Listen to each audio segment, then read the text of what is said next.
No mercy. Mariupol bombing compared to Nazi war crimes. The president of Poland has compared Russia's attacks on Ukraine to Nazi forces during World War II. Medyka, Poland. The president of Poland compared Russia's attacks on Ukraine to Nazi forces during World War II, saying Tuesday that besieged Mariupol looks like Warsaw in 1944 after the Germans bombed houses and killed civilians with no mercy at all. President Andrzej Duda, who will host President Joe Biden later this week in a Warsaw rebuilt from the ashes of that war, spoke as traumatized people bearing witness to the horrors inflicted on Ukraine by Russian forces continued to flee. They arrived by the thousands in Poland and other neighboring nations. The United Nations Refugee Agency announced a staggering milestone Tuesday. More than 3.5 million refugees have now left the country. Among them was Victoria Totson, a 39-year-old from Mariupol who entered Poland as part of an exodus that has become Europe's worst refugee crisis since World War II. She described how the bombing by Russian planes had become incessant, prompting her to flee with her 2 daughters. During the last 5 days, the planes were flying over us every 5 seconds and dropped bombs everywhere, she said.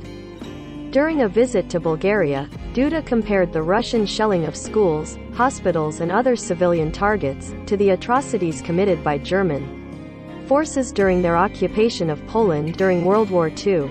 My countrymen, Poles, are looking today at Mariupol and are saying, God, they say it with tears in their eyes. Mariupol looks like Warsaw did in 1944 when Nazis, Hitler's Germans, were brutally bombing houses, killing people, killing civilians with no mercy at all, Duda said.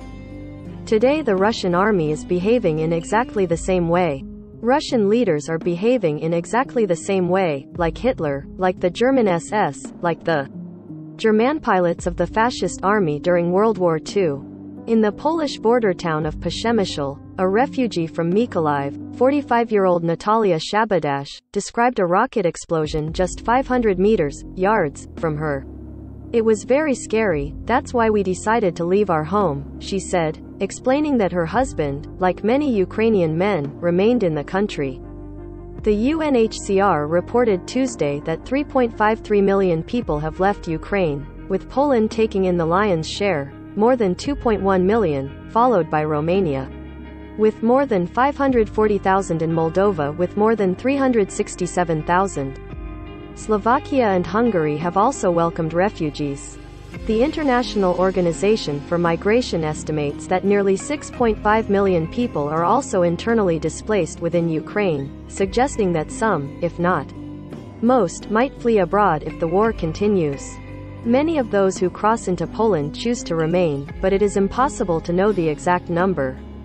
Poland's border guard agency registers them on entry from Ukraine, but not if they move across the open borders of the European Union to Germany, France, Italy or any of the other countries where Ukrainians are.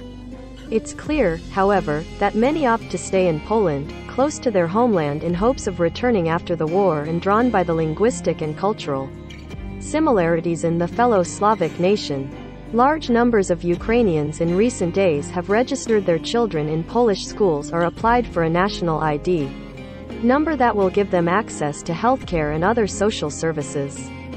Shabadash, who fled Mykolaiv, said she was treated very well in Poland and felt so grateful to the Polish people, but intended to go France.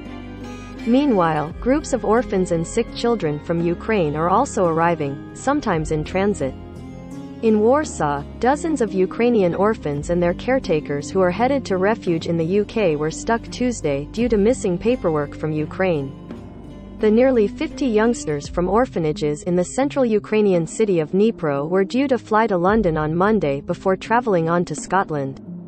But they were forced to wait in a hotel until the bureaucratic holdup could be dealt with. Their journey was organized by a Scottish charity, Dnipro Kids, which was set up in 2005 by supporters of Hibernian Football Club in the Scottish capital.